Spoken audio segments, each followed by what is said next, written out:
Good evening, ladies and gentlemen. Welcome to the Sim Racing Alliance. It's season 13. We are starting out tonight strong. As they do go side by side. It is the formation lap almost done. They will look, all eyes to the lights. That's going to be an amazing start. And we have a crash in turn 1 already. What's going on? On to the bus stop straight. Goes for it around the outside. More contact behind. That is huge. A couple of gainers in that one. She's giving it everything. She has to. I'm not sure, but it's over yet, though. This is the last opportunity. We're off and away for SRA.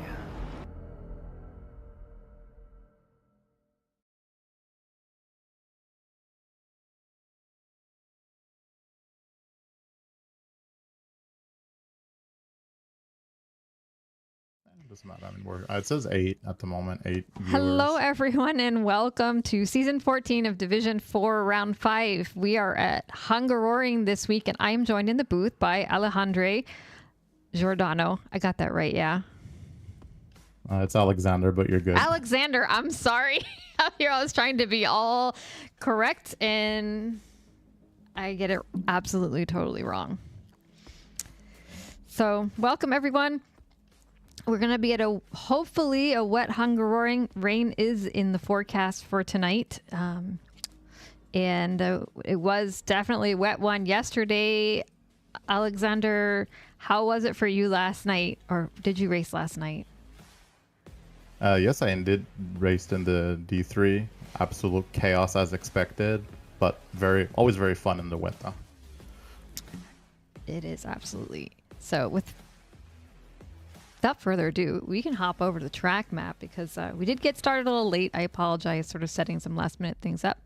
But I will let you run us through this fantastic track of Hungaroring for our viewers.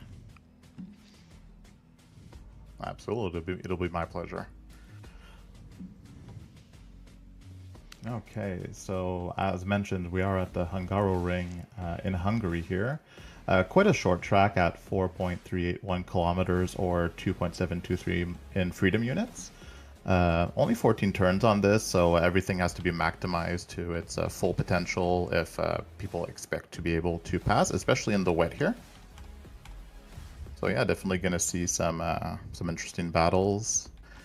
And judging by the times of the races and the leaderboards, if we're looking at a moderately wet track, probably looking at mid 40s, maybe low 40s, depending on if there's a lot of traffic and stuff like that. Fantastic. And Hungaroring is a fun track to begin with. Some really twisty bits, not a whole lot of straights for those straight lines, but I did see that last night in D1, it looked like the Mustangs, for the most part, not all of them, did struggle more than they had at other tracks going into this. Oh, yeah, absolutely. I don't think the Mustang was particularly good on this track, driving it this season myself. Aston, well, I mean, in D3 anyways, and judging by other divisions, Aston took it away. I think they've had in D3 top 4 out of 5 first places, or 3 out of 4. They were basically like all the first grid was just the Astons. So nice. Well, let's look at our driver standings for D4. This will be new for me. Wow, Michael McWeezerson for SMH. My head. I like that. That is a quirky one with 313 points for the gold, and followed by Sean Daniels, who cheaper than therapy, probably, although some people do dump a lot of, maybe more money than they wouldn't than therapy into sim racing. 282 points, so 31 points behind, still mid-season, so there's time for that to change. Chris Sweeney is following him with 245 points, followed by Steve Foster with 234, and Mason Moffitt with 233 points. And I'm going to try to blow through this because we did get started late, and I hear them starting to go out on track for qualifying. So it's silver divisions being led by, looks like Matt Matassi, followed by Darren Robichaud. Not even about, it is a 6-point difference, not a lot. He's followed by Jaroslav Koval and Mike Heisner, then followed by Tyrell Foster. And we'll do a quick look at the team standings. Black Sheep Motorsports is leading us with 407 points. That'd be Matt Anderson and Mert Mertzen. Next up will be Cheaper Than Therapy. Cube Master and Sean Daniels are my personal favorite broadcasting team. They have 383 points. Better Call Steve is in P3. Steve Music and Steve Foster. 343. 4 is Los Vatos Locos Racing with Rodrigo Moreno and Chris Sweeney, followed by SMH My Head featuring Michael McWeezerson and Hassan Aglim. And I believe I will take a look before making you guys watch. Our guys are out there doing stuff. Qualifying. So let's take a look at our silver qualifying. Yeah, Right absolutely. I think they're already finishing their outlap here for the first front runners. Let's see. So 273, I believe, is the first guy out. And it is raining. It's what we like to see, a nice wet qualifying for everybody, and hopefully a wet race for everybody. Exactly. It's really an unfortunate event when you prep the whole week for a wet race and then it's dry on the day of. It can actually make it, I mean, I've seen it become very interesting when that happens. I have really bad luck with my wet races ever being actually wet. And if you get a whole bunch of drivers who spend all week practicing a wet race and it's dry, it ends up being a little bit spicier than anybody planned on.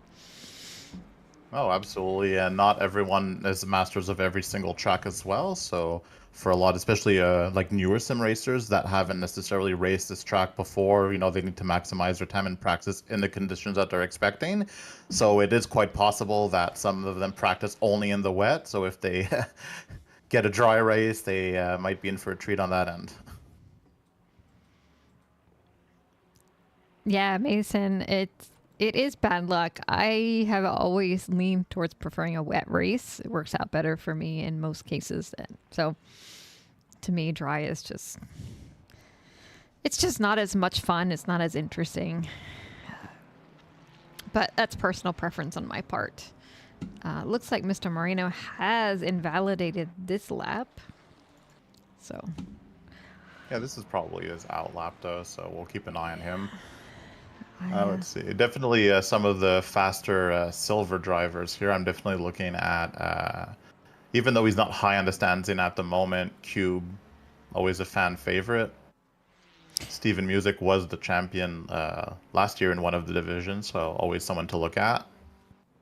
And yeah, I think that silver division in D4 is a pretty close battle despite what the standings indicate. So yeah, I think we'll be in for a good battle here for the silver pole. Yeah, and my apologies to anybody I don't have a livery for. I'm pretty sure mine are updated for all divisions, but if it's not, I'm apologizing ahead of time. A few times up on the board, it looks like we're hitting a 153.8 for the provisional pole position from Mr. Koval. I don't know if you have any more insight on that name. Yeah, no, Koval. Yeah, I think that's the correct pronunciation. Yeah, just getting their bearings, looking at the level of wetness of the track always impacts can be quite different from what they've practiced. But 153.8 for a first try is still very solid, I think. Sounds good. I mean, it's not. I think D1 last night, they were about 150 and some change. So we're. For D4 down, this is very wet. I think that is a solid time. Oh yeah, no, absolutely. I think depending on the level of wetness, I think that, I mean, maybe someone will creep into the 151s, would be a very fast time for D4. Yeah, but I think that 153.8 that I mentioned, you know, in the meantime, in the first few laps of Silver is still pretty good. We'll see. I'm just gonna check here at the same time what was the practice server times and the practice race as well.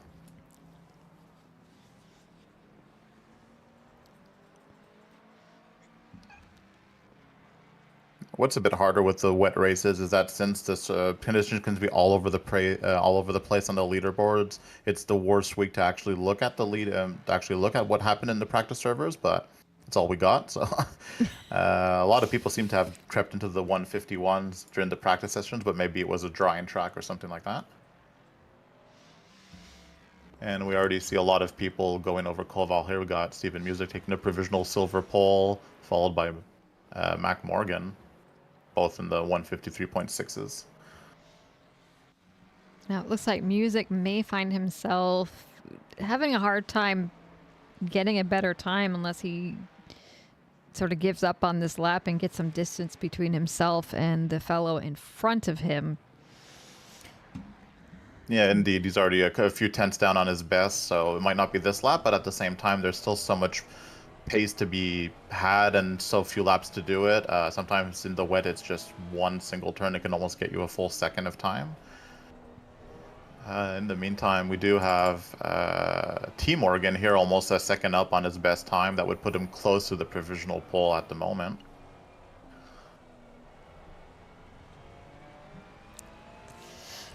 Now just going over a second actually over his best time, 342, Trey Morgan. Stefan, why are you still watching and are you supposed to be racing?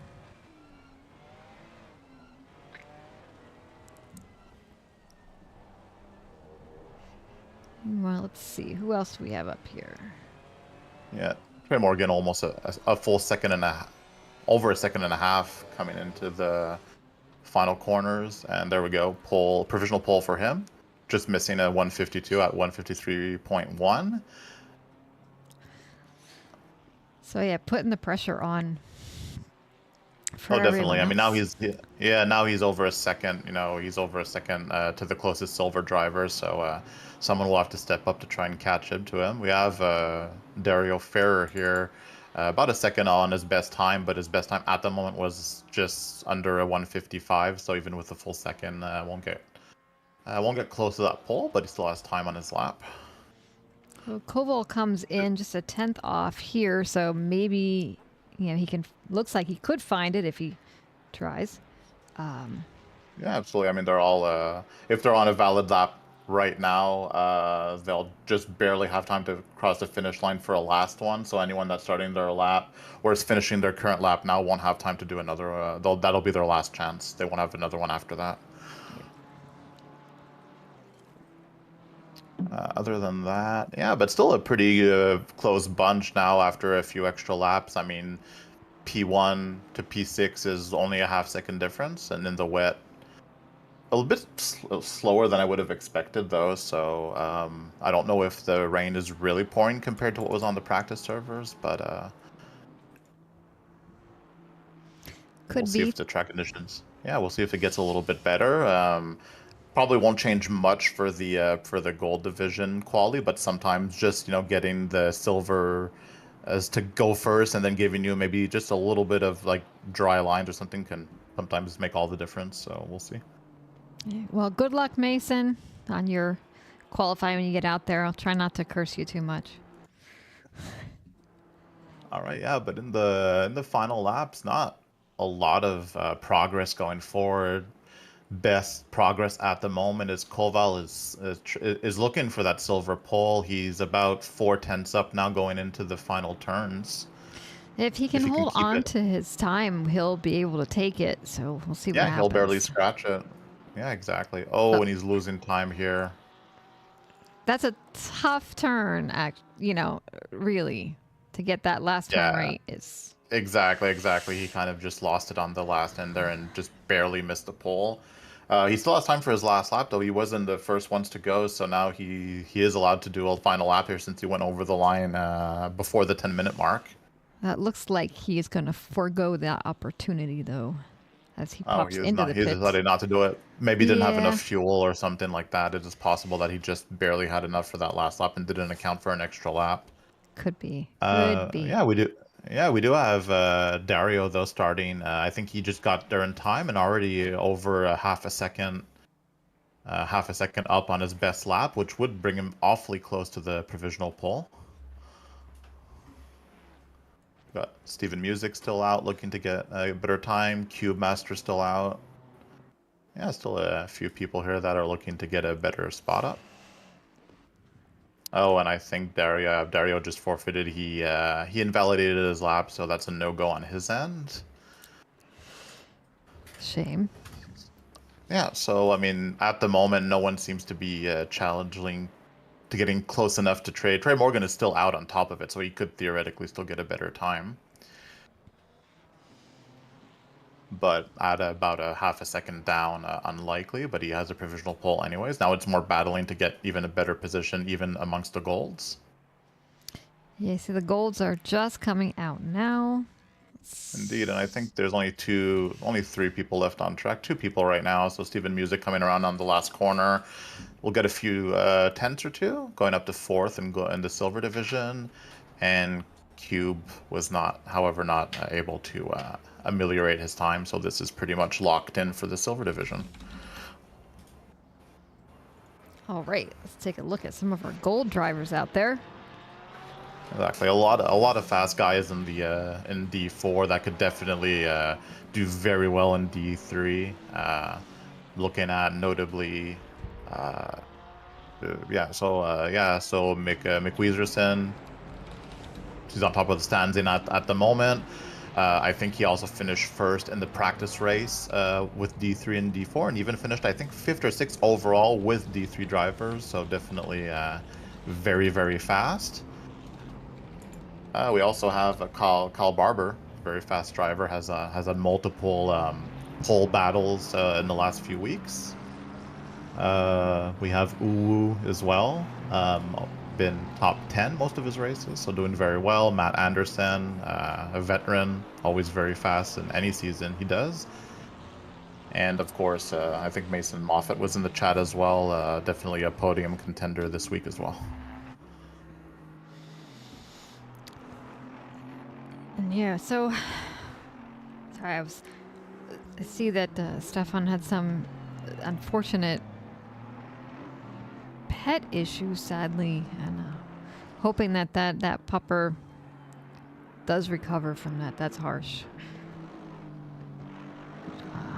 Yeah, it's always hard to lose a pet or have issues with the pets. I mean, they are part of the family after all. Oh, definitely.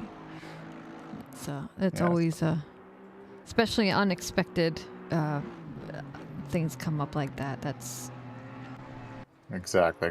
So our hearts are with you, Mr. Buckley. All right, so at the moment, who's coming around to start the first lap here? So the first person out was car 347. Am I reading that right? 347? I think 347 is out first. Huh. I'm just not finding their... oh, there they are. Okay, because they already put in a lap. Okay, got it. So Matt Anderson here. Yeah, and see Mason Moffat just on his first out lap, already a full second faster than the silver division. This is a little bit what I was expecting as pace, but even as a first lap, a 52 flat is very, very quick. That would have almost been a D3 pole. I think that's maybe like 6 or 7 tenths off what a D3 pole was yesterday. Wow. Yeah. Enjoying some of these liveries too while we're at it. Yeah, we had a lot of very good liveries posted this season since the theme was entertainment, if I recall correctly. So a lot of video game, movies, music, entertainment in general. A lot of very original ideas too. So let's see what was going on here. So okay, so we do have I'm gonna give the side camera here to there's Raf Cab. That's about 7 tenths up on his best time. despite it being a 55.6, almost being a full second faster, will creep him up the standings a little bit. Matt Anderson sitting in 10th at the moment, almost 8 tenths up at his time.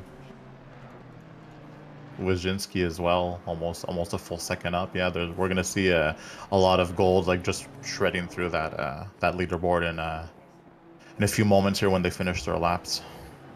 I'm gonna try to make our pip a little bit bigger for you guys to see that. There we go. I don't usually like to do it while the stream's running, but we do what we got to do. Yes, we do. So there we go. So we got Moffat still even just finishing his lap here, 10 up. Yeah, there we go. First person into the 151s. Moffat conserves his pole. Let's see what we got here else. Wyszynski had a 153.6, now almost a full second and a half up, so he'll be awfully close to getting into the sub 152 as well. So if he keeps this pace up, Wyszynski should be in a close second place of the provisional pole. yeah, almost 1.5 seconds. That's a huge jump. No, exactly. I mean, you kind of have to find your stride and, get used to where the spots are. Yeah, so there we go. So P2 for Wyszynski, just about 3 tenths off Moffat. Got McWeezerson that didn't notice, but he just got into he's got P3, but still a half a second off, but still lots of time to get a few good laps in. Other than that, no big gains from what I'm looking at here with the current laps, but that can change very quickly.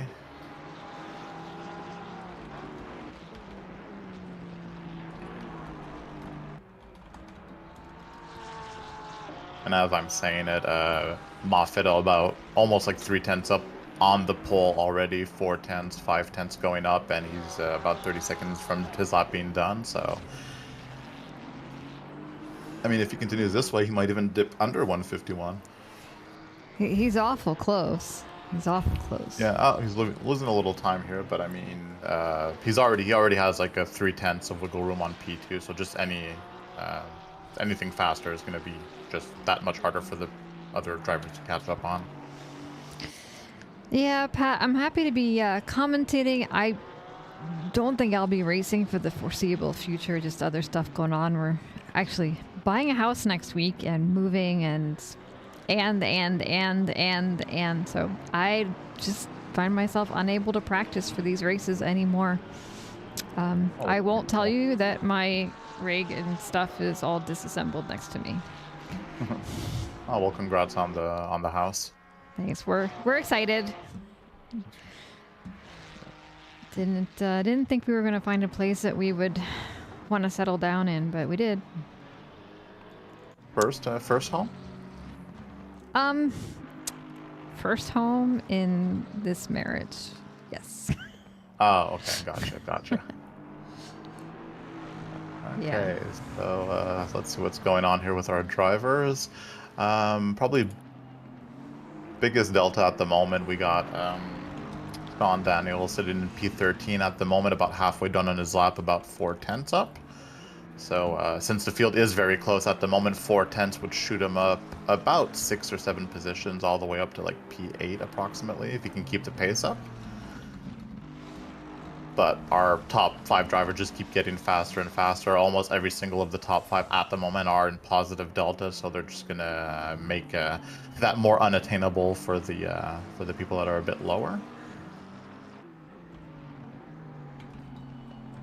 But yeah, Moffat just still over a half a second on P2, just blazing through that wet track in Hungary.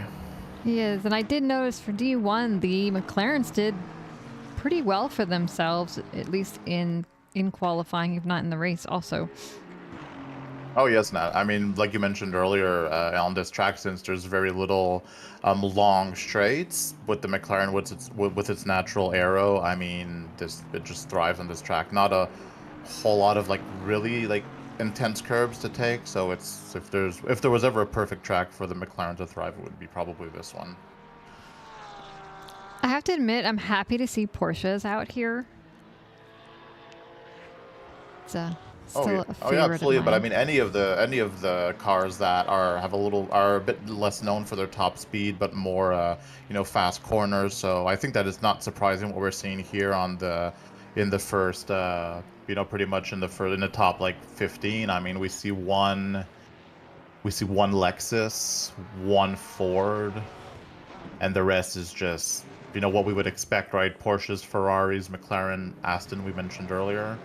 So yeah, really no surprise in the type of cars that are doing it. And then we have to, I mean, there's not a whole lot of Fords in this division, surprisingly. There's only a few of them, but all of the Fords are in the bottom, like, 25, and there's one of them that's 9th at the moment. So maybe car choices affects it a little bit more, especially since they really, like, bopped a lot, like the Mustang on pretty much every single track. So maybe over-bopped a little bit on this track, question mark. I think that you might be looking out your window for pitchforks on that one from everyone else. My understanding is the Mustang has been super strong this season at every other track out there.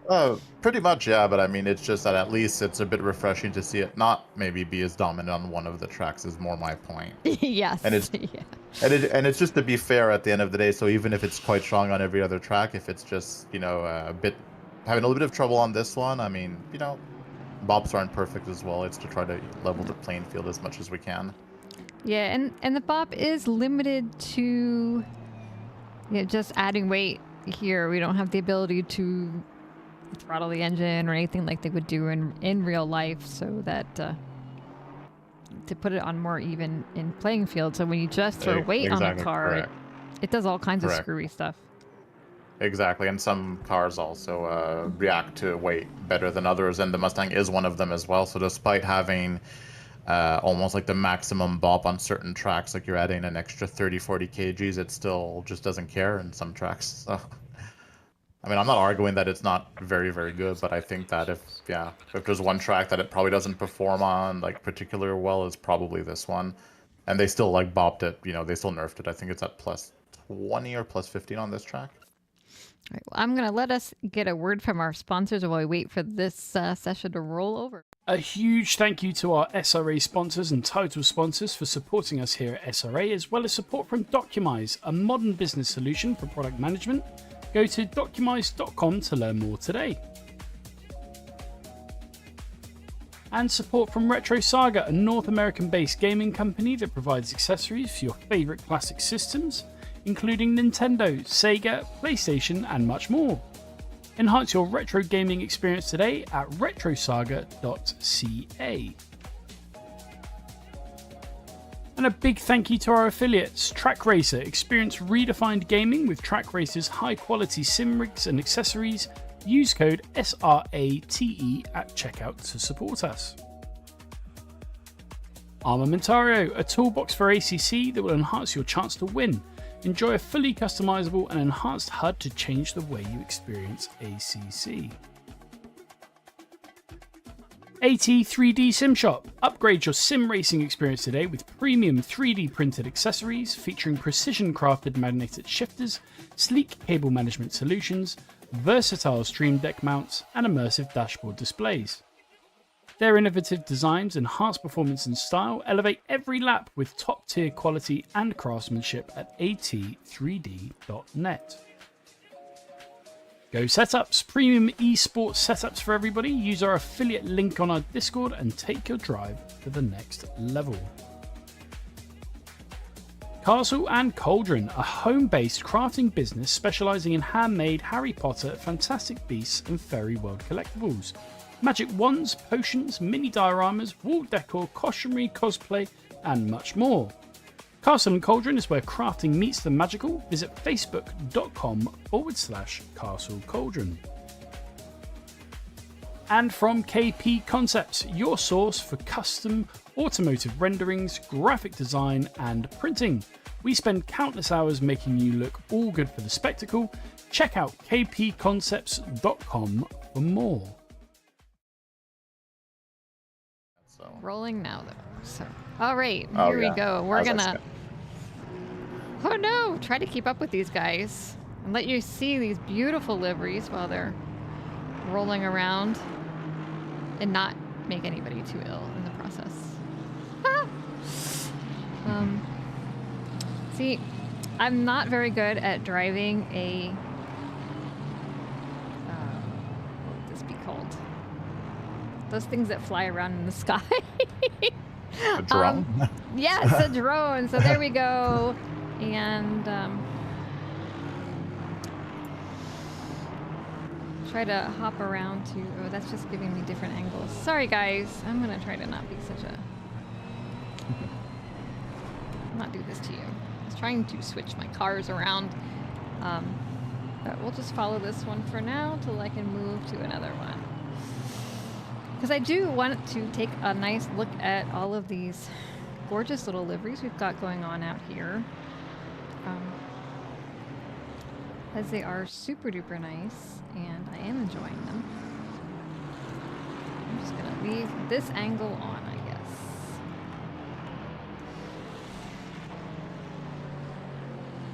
Yeah, sorry, I'm using you guys as a guinea pig for my camera skills. Or lack thereof. So we have Mr. Mertzen's Aston Martin, looking really nice.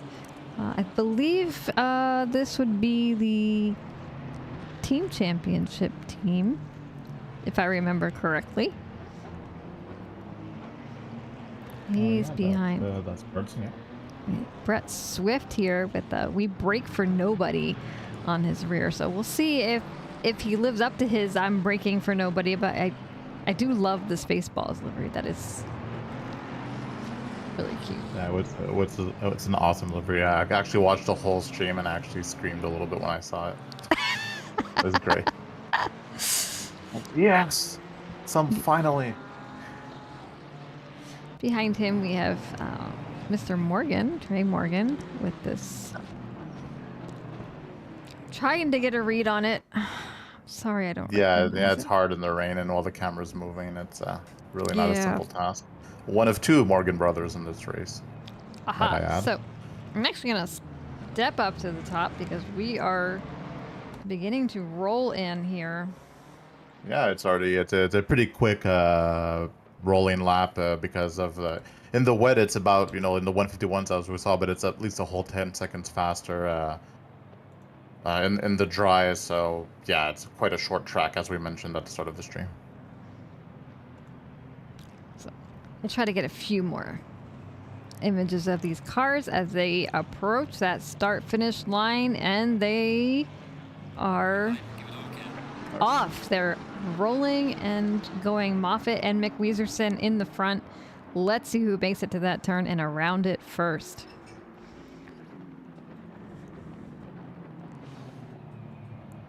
So Moffitt holds P1, Weezerson holds P2, Anderson holds into 3. Lots of side-by-side in the back going on. Lots of changes. Yeah, looking clean so far on the back on as well. Yeah, so far these first few turns are very clean, guys. Awesome job.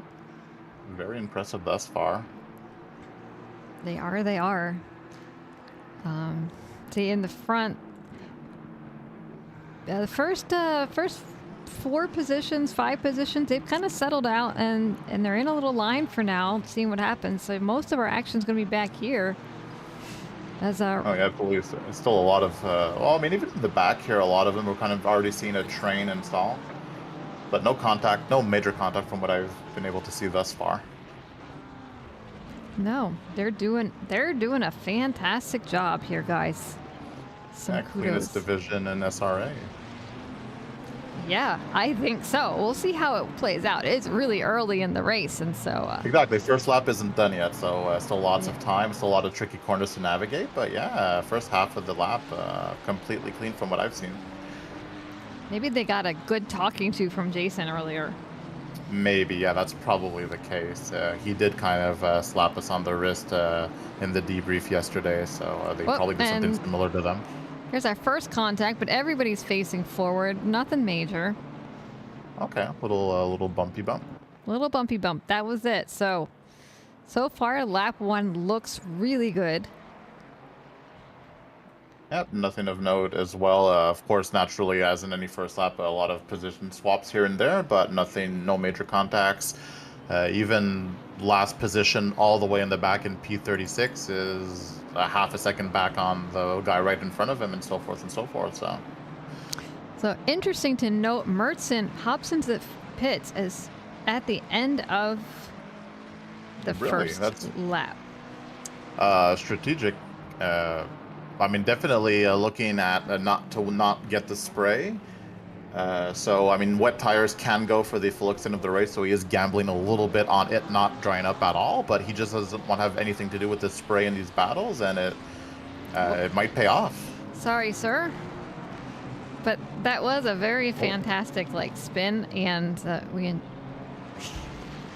from... So one of the Morgan brothers. One of the Morgan brothers, yes.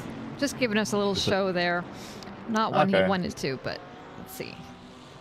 It's fine. He wanted the camera time. He was mentioning it earlier. Since nothing happened, he kind of took it upon himself to do something to make it happen. Well, now he got his camera time, and he's going to be cursing himself forever after.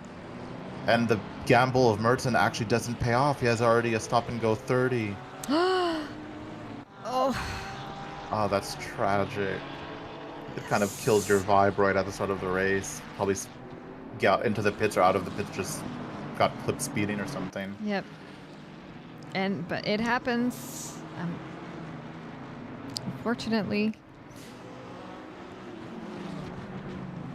Okay. So let's see here. I mean, everybody's still very close. Most of the deltas. Wait. What is this? We have sloppy. What is this? I have something on my end as well. Do you want me to? Sure, you can go back on that. We're gonna see what happened here.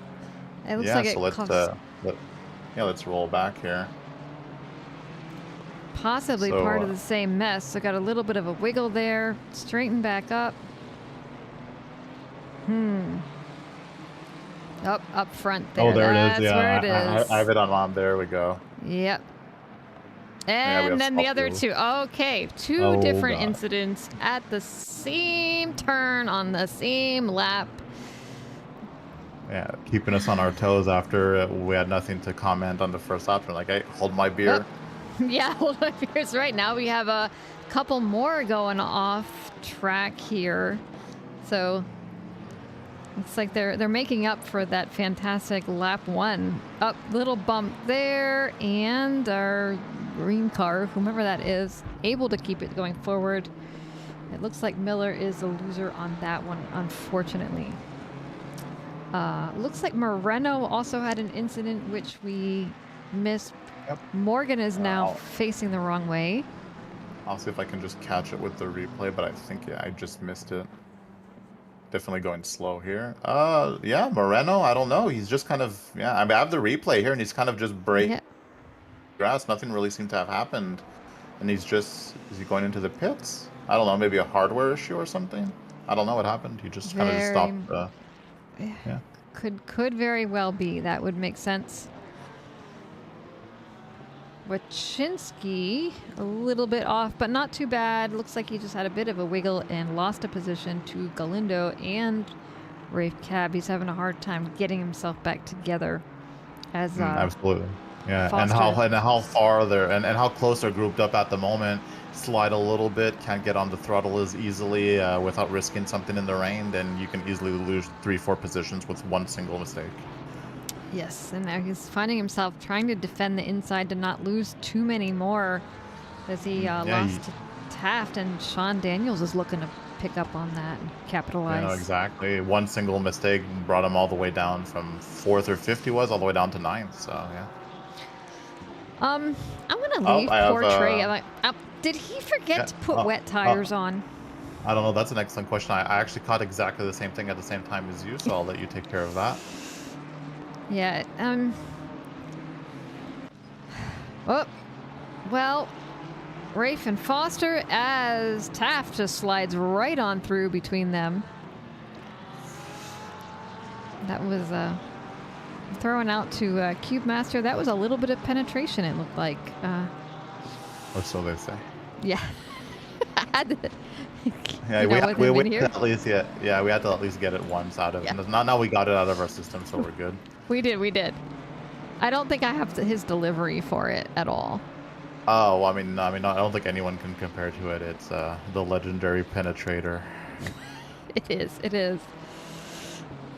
Yeah, so I mean, so far, I mean, we do seem to see like certain groups installing, probably due to the several incidents that occurred. So we see certain groups starting to form now. So not everyone now is like within a second of each other.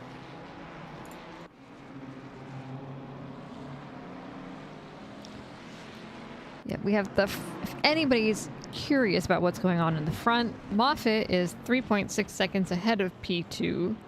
McWeezerson in P2 is over a second in front of Anderson, and then there's another second to P3 and another second to P4 and 6 seconds to P5. So it's not exciting up there. They're just driving laps in the rain.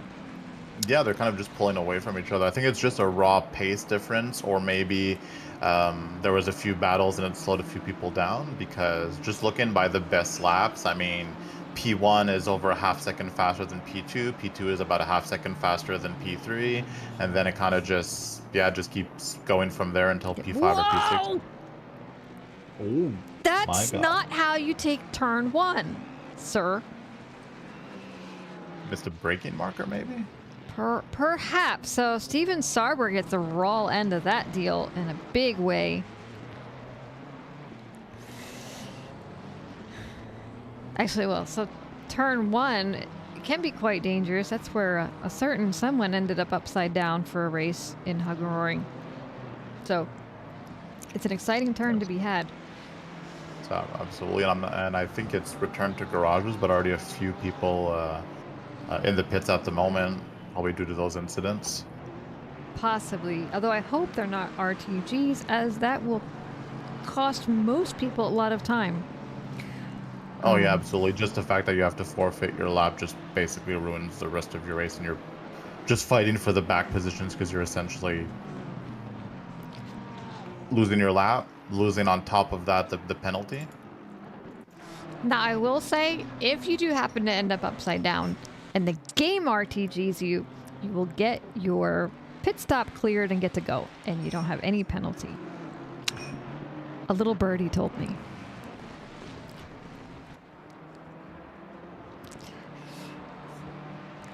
Thought we were going to see some action back here. Maybe still.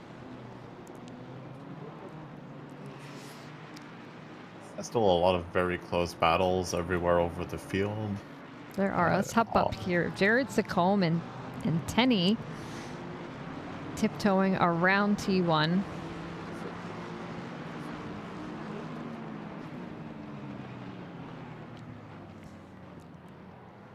T2. Let's see. Oh, is he gonna? He took it from him on the inside. Nice and clean. Good job. Very, very clean move. Yeah, and actually, McWeezerson has begun his hunt. Now only about 2.5 seconds back of Moffitt. Oh, and he's taken the fastest lap. Exactly. Yeah, he's on the hunt. Took him a few laps to get settled in with the wet conditions, but yeah, we'll keep an eye on that to see if that delta gets smaller over the next few laps. And we'll see how the pit stop ends up playing into that battle also, as we all know that can break your race or make your race. Oh, exactly. I mean, we saw with Merton that got the SNG 30 by trying to be out-strategize the opponents. Actually the only person that decided to pit immediately and was slapped with that 30-second stop and go. So basically doing 2 pit stops within the first 2 laps. So here we got a nice, almost three-way battle. Rafe K, Wachinski, and Sean Daniels all here battling. A little bit of argy-bargy, but nothing too bad. In the back, we've got Brett Swift off. Not sure what's going on back there. I don't know if you can grab him and do a replay in the pit. Yep. I will get you in a second. So Sure, there we go. So a replay of what happened to Brett Swift here. In the picture-in-picture there on the right-hand side. So let's see, takes a little bit of curb. Yeah, just took just took a little bit too much curb and just spun out on his own, but doesn't seem to have made any contact with anyone. Well, that's a good thing. We want to hop in the back. We've got a little battle here going between Ansem and Altericio.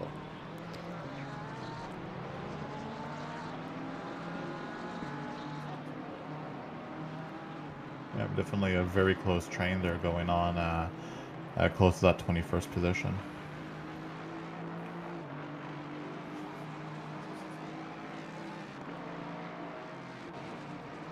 Still keeping it clean. Very nice pass. Very clean.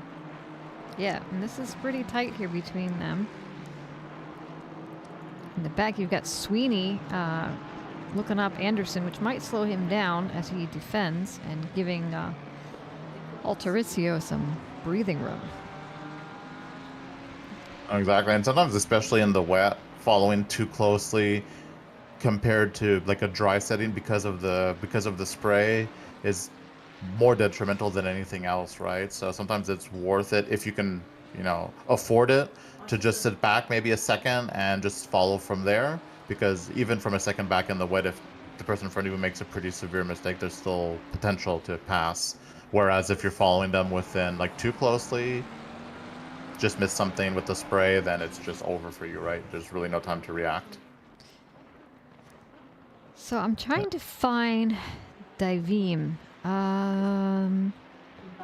Divim, he's in 5th at the moment, car 324. Ah, that's his. I wasn't sure. Okay. He's doing really well, so we'll try to take a look at him for his fan base here. With Shinsky. I think was there an incident there? He dropped positions quite fast, or was it just a train? I'll replay to see what happened with Wyszynski here. Yeah, it looks like he went off. He yellowed for a hot minute and lost a couple positions, but... yeah, it's actually showing in the pip right now, so we'll see exactly what happened with that. So yeah, so breaking into turn 1. Ooh, right into... Ooh, I didn't put the replay fast enough, but he T-boned Raf Cab going into turn 1, so that's what caused that. Not ideal. No, Tenny just... and Combe side by side through there, and Zamora taking advantage of that, slowing them down, slipping himself right in there. I think Zamora. Maybe it wasn't Zamora. Wait. Who is that pretty little white car?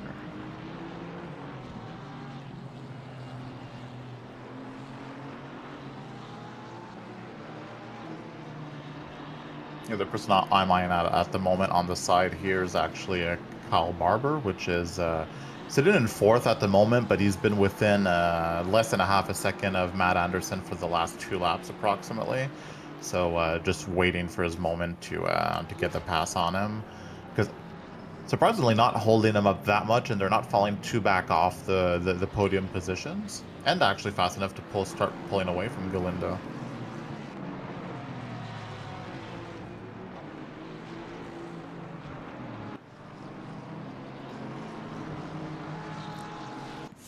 Ferrer back here lost a position, it looks like. Let's see what's going on. Yeah, huge battle there. Still within that 21st position, so 3, 4, 5 cars within like less than half a second of each other. Oh, we have Sarver here with a little little slidey slide. Little slip and slide in the wet. Yeah, exactly. No contact, nothing. Just yeah, maybe a little bit of damage. Yeah, his I think he got some front end damage in that wreck earlier, so probably not handling as he remembers.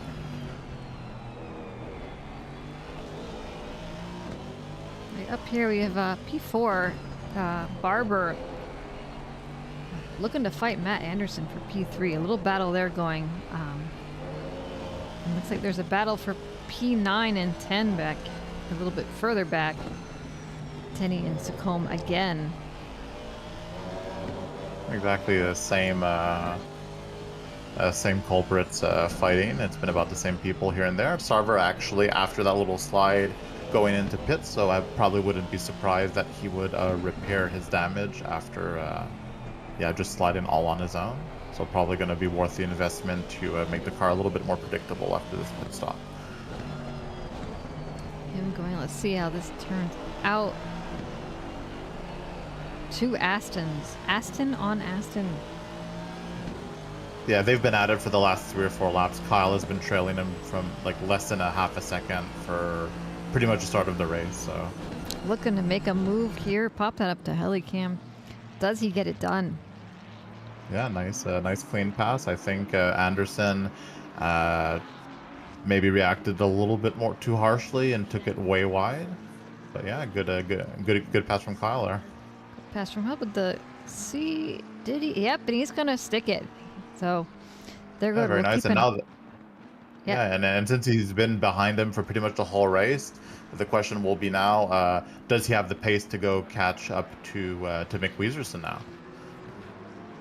Good question. As McWeezerson, it looks like he had that good lap a little bit ago as we were talking, and he's lost a second to Moffitt, who is now 4.5 seconds ahead. So Yeah, losing a little bit of ground, and gap did really go up in the last lap, so he probably had one bad turn on the last lap. It was like less than 3 seconds just a few moments ago, so I think it's this lap specifically that didn't help. Yeah, but still within 4 or 5 seconds after almost a third of the race gone, still isn't that bad. I mean, Moffitt makes one mistake and that 4 second can disappear right pretty quickly. yes, and again, they haven't stopped for their pit yet, so who knows what'll happen there. Exactly, 5 seconds. You just don't get right into the exact box that you need, and they need to move your car a little bit, and that's all the time that that it took you 30 minutes to accumulate as a delta, and you lose it just because of one small mistake in the pit lane. A few people are already deciding to pit now, so we have Mathesy, one of the first people that are purposely pitting and not forced to because of an incident or something along those lines.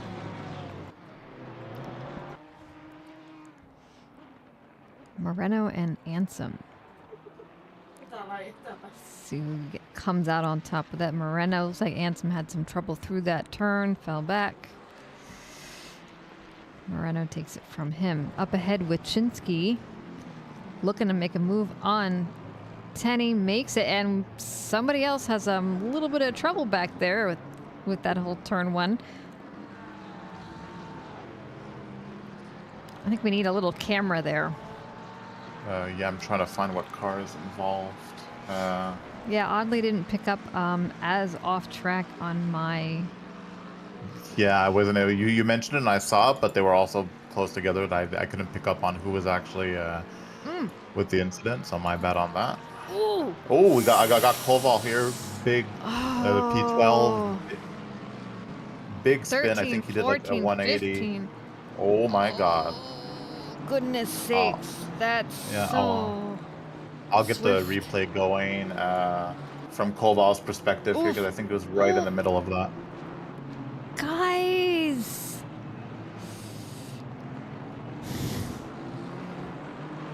Was getting spicy now.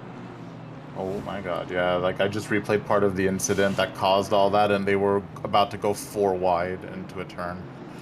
Okay, guys. Let's make it very clear that 4 wide, even in the best of conditions, is almost never advisable. Ever. Just wanted to make it put that out there in the clearest terms I could make. Not Just to do. make sure we're all on the same page here for that. Yeah. And yeah, but still Wyszynski and Sakome still following very closely here. Tenny, so going to be a lot of action for that P9 in the next following laps. Yep. So it looks like that is our battle now. P9, 10, 11. Yeah, pretty much. There's 17, 18 close. Yep. Back And, here, and speaking 19. of it, speaking of 20. that, Koval, Koval's going into pit actually, so that's why we're seeing a bit of a position change there. So yeah, so after that incident, probably has a bit of damage to repair, or just says, oh, well, now's as good a time as any to just change my tires. because if we have any viewers that are unaware of SRA Team Series rules, is that there is one mandatory pit stop, no fuel allowed, but you do have to change your tires. So you have to get that out of the way at one point or another. Yes. And no fueling allowed. Exactly, no fuel, so you have to start on the full tank and get everything that you need for your race. And the game won't allow you to fuel, so if you don't have enough fuel, then it's just return to garage and GG, well played. Yeah. I believe you can make a second pit stop and get fuel then on that one, but it's kind of like at that point, you know, what's the point? Your time loss is so I do believe egregious. well, I do believe that you have to return to garage though, because the game literally won't let you add any fuel on an actual pit stop. So the only way to do it, I think, is to return to garage and fiddle with your settings and put gas that way. But at that moment, you've pretty much already ruined your race. So you're See if I can grab the right car for this replay. I had a few. Yeah, I think it might have been Altariso here. I'm looking at the replay right now, but I'm not sure if it was him or not. I think it was. I think I. Let's see how this he works. lost Yeah. it. Oh, that was penetration. Was Cube involved? No, I don't think he was. Okay, we're good. No, he wasn't. Where is our man Cube? He's Yeah, back speaking here, of Cube, all on a little Yeah, island on okay. his own. It's fine. He's just chilling in P23 Yes. at the moment. And yeah, and actually Barber, after passing Anderson, now has a 3.5 second gap to Anderson, and one and less than 2 seconds from McWeezerson. So even if McWeezerson wasn't able to catch back up to Moffat and still 5 seconds behind, Barber has definitely an eye on P2 at the moment. Yep. Yes, he does. And Okay, so we got more pit stops. Yeah, so basically most of the position changes that we're going to see in the next few laps are probably going to be all pit stops. So we see that some of the mid-pack cars are starting to pit. So we got Foster in pit, Uwu in pit, Altariso in pit.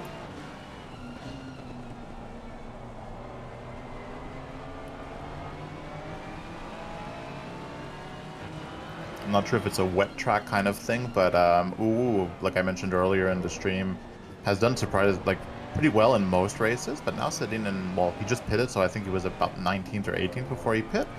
I thought maybe not as comfortable in the wet conditions as in the dry.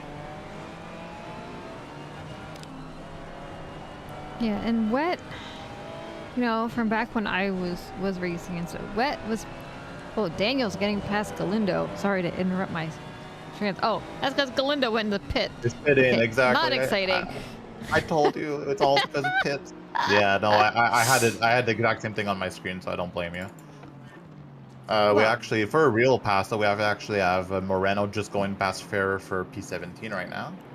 Yes. So we did catch the real pass. I'm happy. Exactly. But yeah, Exactly. no, Yeah, I was yeah, go ahead. thinking, you know, driving in the rain is kind of its own animal in a way that if you practice and you're pretty confident in the rain on these tracks when it's heavy rain like this, my understanding and experience had always been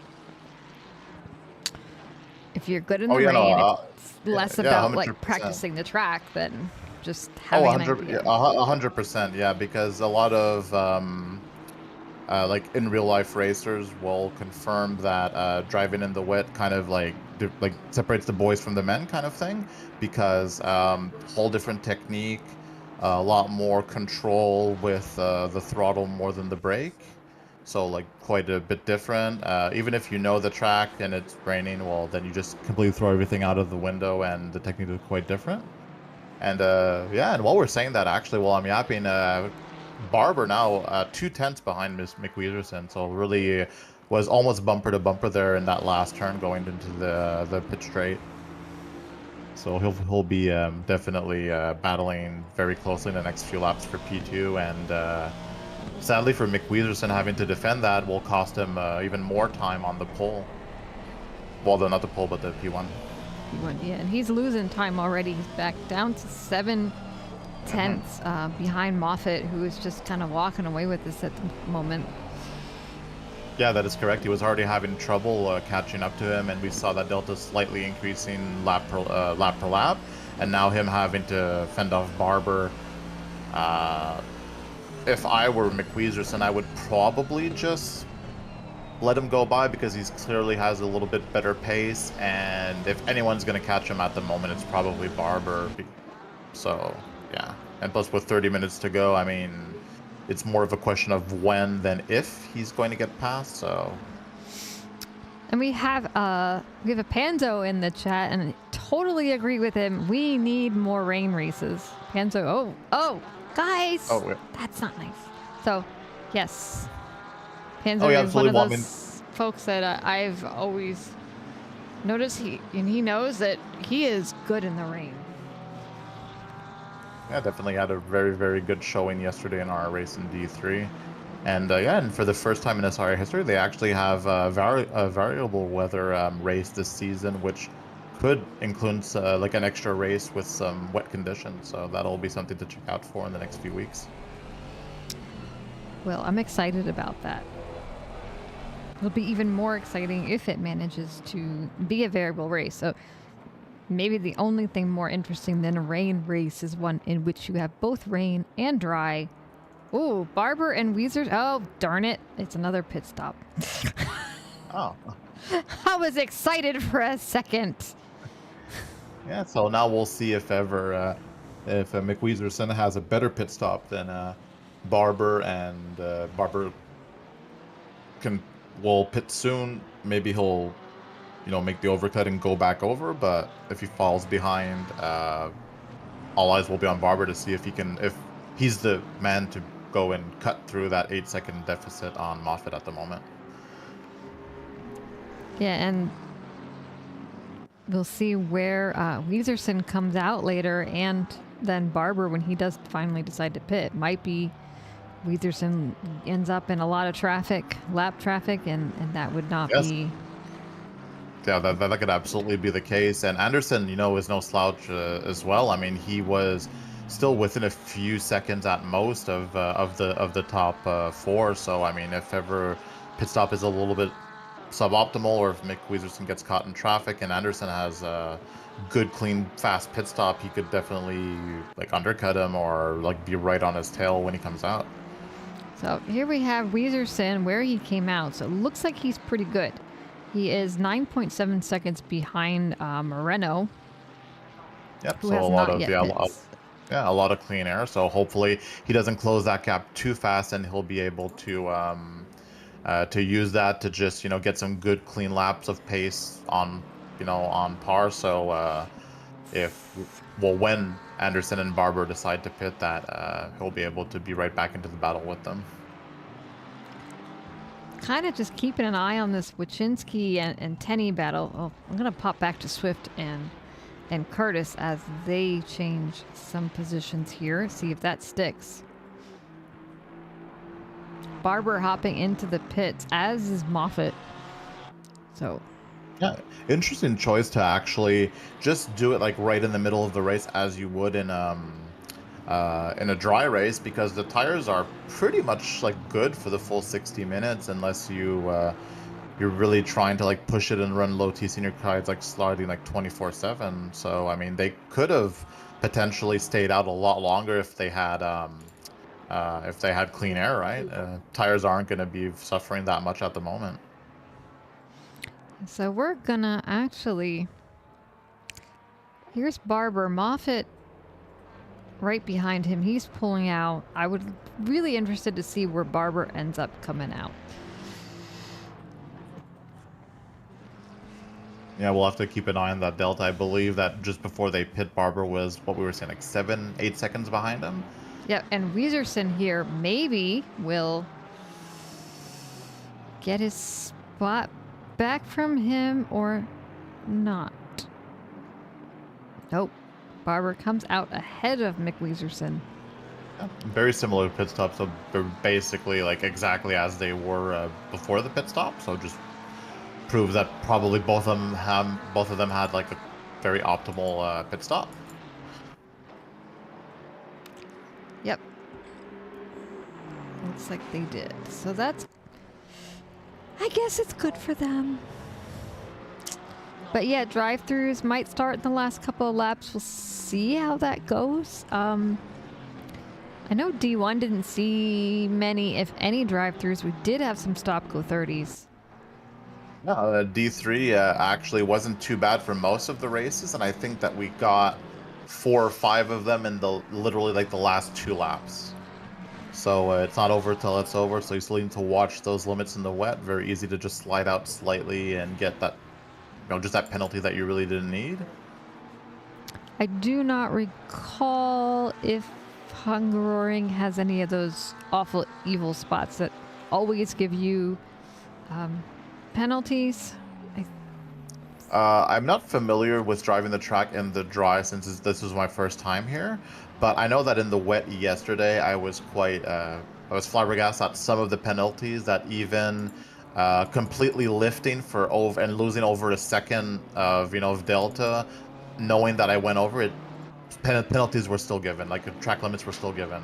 So I know that it's so you really don't want to play with the track limits that much. You want to really be careful, because even if you do the necessary to try and slow down, well, in this sim anyways, I think they're still very generous with the track limits.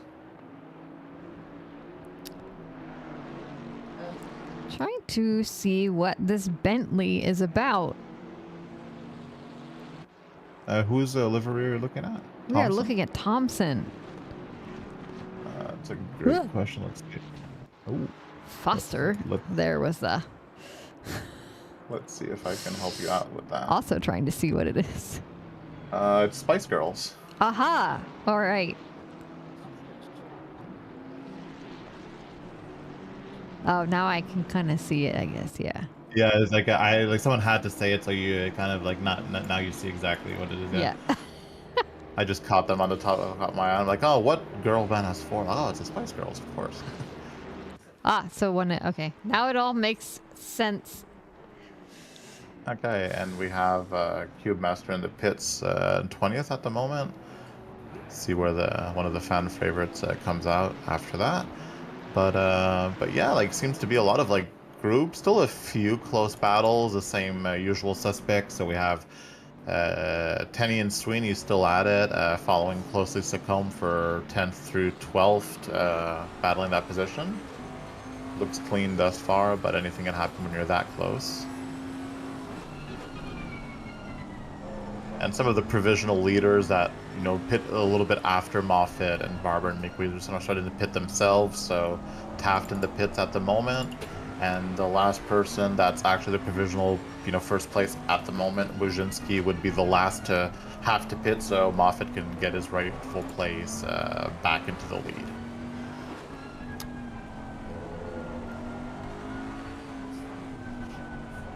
And then all will be right with the world again. Exactly. There is still, I think, Swift that's kind of like in the mix in between Moffitt and Barber. That will have to pit as well, but other than that, then we'll have Moffitt, Barber, McWeatherson, yeah. Side by side through here. Got a Thompson and Zamora both yellow off. Not sure what's going on there. Zamora. I'll pop that back a second.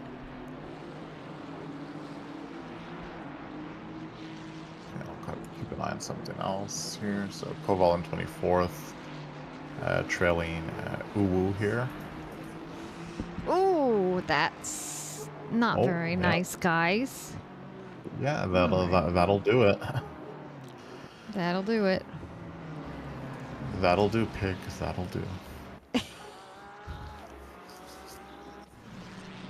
Yeah. So far, since the pits are pretty much almost all taken care of at the moment. Not a huge number of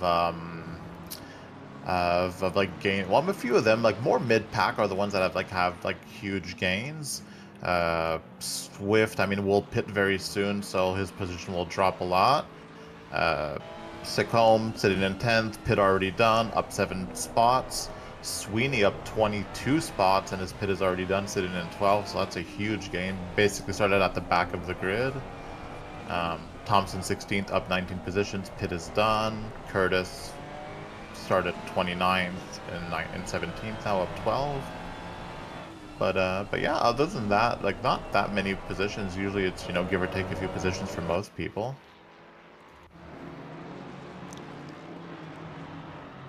Except the occasional bump here and there and a few shenanigans. I think it's been a pretty clean race, I would dare to say, without cursing it, with 20 minutes left. Yeah, so there was a few moments there for a couple of those laps where everybody was going all over the place. But yeah, no, but I mean, but in general, I think like judging by the sheer number of huge position swaps here and there, I don't think a lot of people were completely taken out and they were able, to get back into the race. Because contact happens, but as long as you're not completely taken out, at least you can live to fight another day.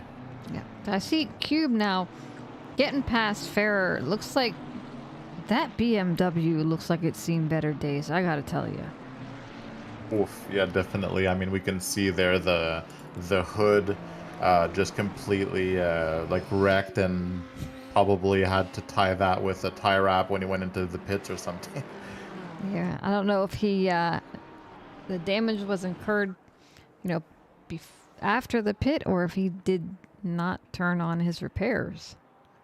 Possible. I think that both situations are, plausible. Maybe it is, less, it's not as bad as it looks, basically. So maybe he might have decided not to repair a 15-20 second damage if his pace wasn't suffering too much.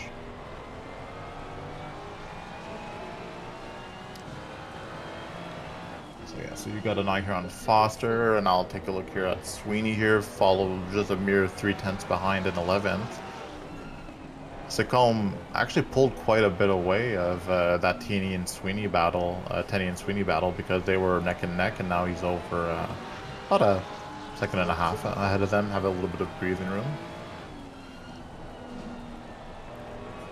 Yeah, and as I said earlier, Wyszynski just like rolling his tires out, 2/3 of the race done. Still the provisional P1, but still deciding not to pit at the moment, just rolling those tires out. I mean, why would he? He seems to have a few seconds in front of him, so clean air, no reason to pit. Yeah, I think for sure, if you've got clean air in front and behind, nothing to worry about, you may as well take advantage of that. Yeah, exactly, and plus pitting. Yeah, and plus pitting, like we said earlier, for the wet tires, I mean, they could theoretically easily go this 60 minutes without seeing too much wear and tear on them. So once he does, since tires are mandatory with SRA Team Series, when he does decide to pit, if he is within like a really close battle, maybe having the fresher tires might make all the difference, right, in those last battles. And as I say it, actually, Wyszynski going into the pits. So now all will be the correct order of things, because I do believe that everyone has pitted. I think he was the last one. I'll double check that. This BMW is definitely suffering pretty hard. It's losing places almost left and right as he gets overtaken by fair. Koval. Yeah, exactly. Yeah, I'm not sure how good his initial pace was. If I'm looking at his best lap was a 53.8. Yeah, so it is quite surprising. That seems to be similar pace to the people that he's getting past by. So if they're just flying past him, then absolutely. Yeah, I mean, his last lap, he's got a 157. Yeah, 157. That's 3-4 seconds slower than what he was doing. Maybe due also to the fact that he got past quite a bit, so he might have had to slow down a little bit. But yeah. If it's that for like several laps, maybe in hindsight, not repairing a 10, 20, 30 second damage is probably hurting him more than it's helping him. It could be, and it could be he incurred the damage after he had his pit stop. That could be. Recall. Yep, I don't remember as well. I don't think if he did get up into something, it was maybe something minor that we didn't catch, or maybe something self-inflicted. So let's see, we have Uwu and Koval here going side by side into this turn. With it looks like Uwu coming out on top. Yeah, seems to have made the pass pretty cleanly from what I see here. And Sarver back in pits? Question mark. Did something else happen? Is it a return to garage? I kind of Ooh. just yeah. what happened, sir? I'll try to. Oh, wasn't far back enough. Oh well. We got Sweeney and Tenny again here. Yep, they've been at it I think for literally the whole race so far. They've been within a second of each other. So they're having a good time tonight. Yeah, exactly. I mean, so far if they've been following each other that long for 40 plus minutes and they still haven't taken each other out, that's great racing. For sure. I mean, they're going around 2/10, 1/10, you know, under a half a second between each other for most of this. That's quite impressive that they've been able to keep it clean, especially in the rain with all that spray following that closely. You break a Now fraction Tenny of a second light. gets the first drive-through of the night. Sorry, sir. Oh, no, he's been cursed. Sorry. Oh no, Penny. 07 in chat, please.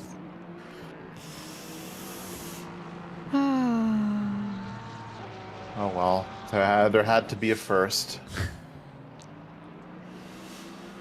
We'll go down here and look Yeah, at these guys. Yeah, Panzo's on it in chat. Thank you, Panzo. Yeah, so there we go. Tenny deciding to immediately serve that drive-through, not gonna keep that band-aid on any longer, just rip it off. Yep, and you know, he's gonna lose the time anyway. He's gonna lose the position. He may as well get it done and not be fighting and losing the time fighting also. Exactly right. I mean, maybe you can make a decision to, if there's like really no one in front of you, to get, you know, a lap or two extra in, because you don't know exactly what's going to happen when you get out of the pits. But yeah, but already back on track here. Tenny actually out in 16th now, so not too many positions. He was 11th before he did that drive through. So all in all, not too bad, I would say. 5 positions for 1 drive through penalty. Oops, so yeah, Trey, sorry, that's a pretty bad technical difficulty to find yourself in. No TC is... No TC in the wet. Significantly less than ideal. Yeah, that's a rip. Yeah, you need a little bit at least. Yeah, we have a RAF cab that just made the pass on Wyszynski for P10, so just creeping up into the top 10. And now, Tenny came out with Curtis, and they're battling a bit.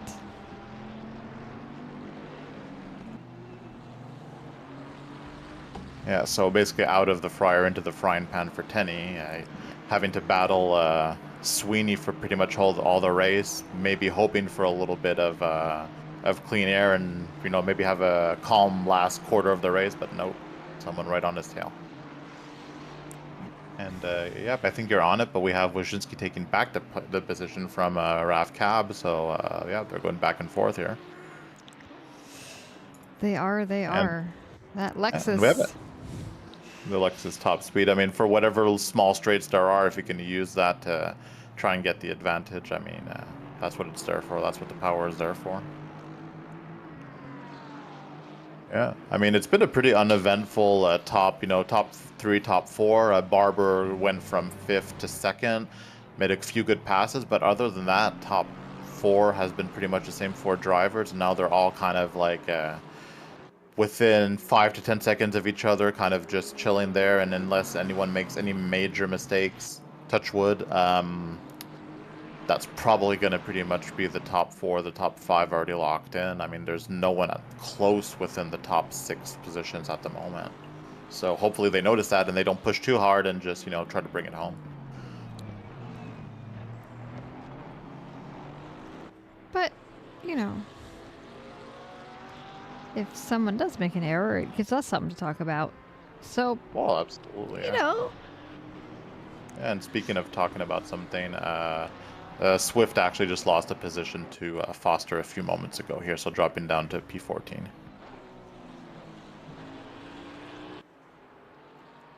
So Reef has damage from being hit at some point. He did get T-boned really early in the race, so It wasn't like a high speed. It was into T1. So if he didn't repair the damage, that might be what we're still seeing at the moment. Especially if you see that the damage is more on the side of the car potentially. Yeah, it looks like right on the side. Yeah, I think that's exactly where he got T-boned in T1 and didn't decide to repair that. Yeah, it's always a tough call. Do you spend the extra time in the pit getting repaired, or do we? Yeah, no, absolutely. And considering that he did start 7th and now is in 11th, so 4 positions for a medium to major incident. If he didn't repair the damage, I think that's a good trade-off, because if it was 20-30 seconds, I mean, he would probably be potentially further down now. And if nothing else, he's having a really nice battle with Wyszynski. Yeah, no, exactly. I mean, yeah, they traded their positions earlier. He got the pass, and Wyszynski took the position back, and he's still within a few tenths.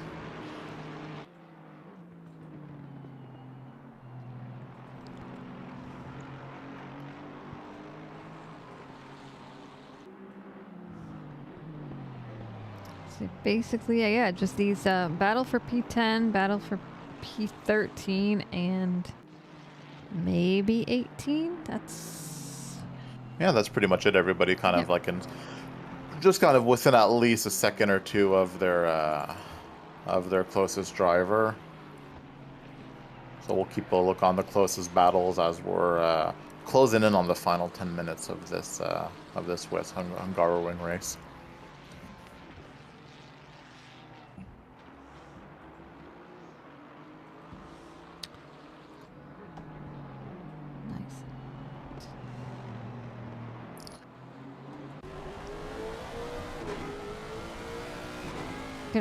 Gonna listen to that nice Lexus engine.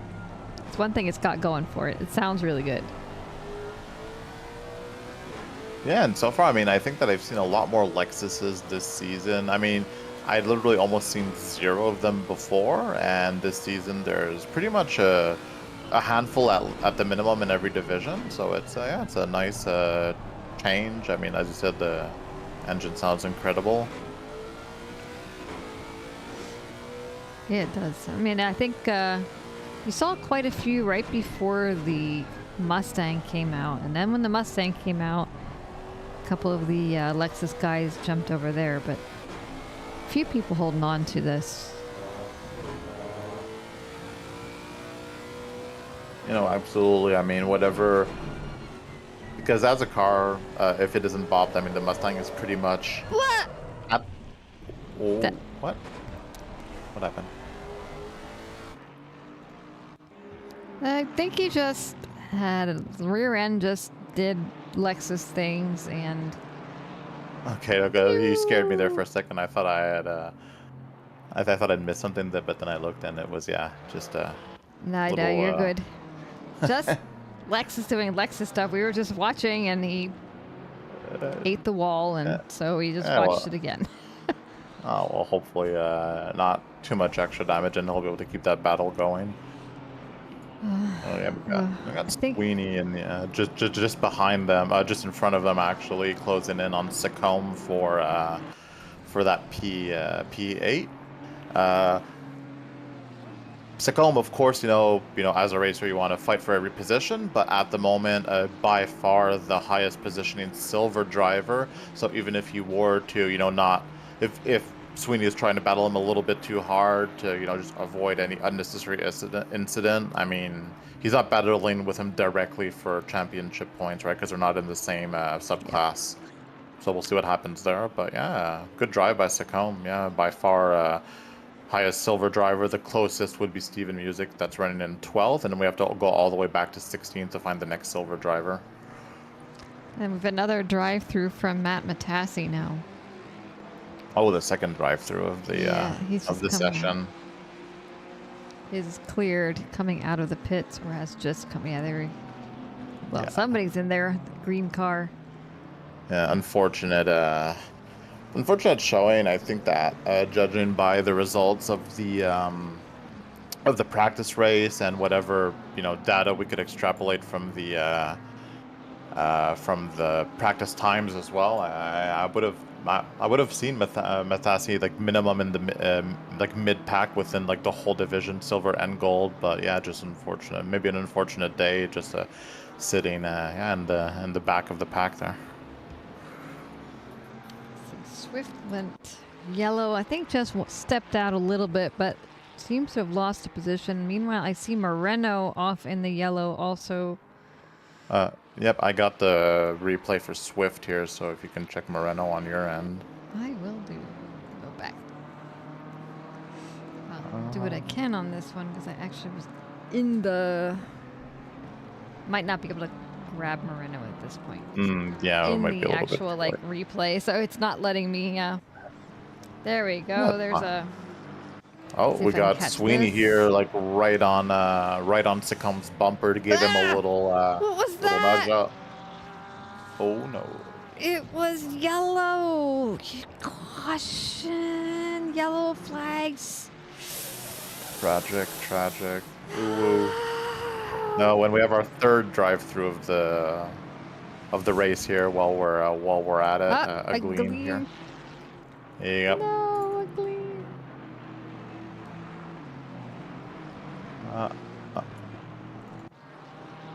Wait, what's going on? That's a lot of lost positions here. Swift all the way down to 14th. I'll try to get a replay on that to see.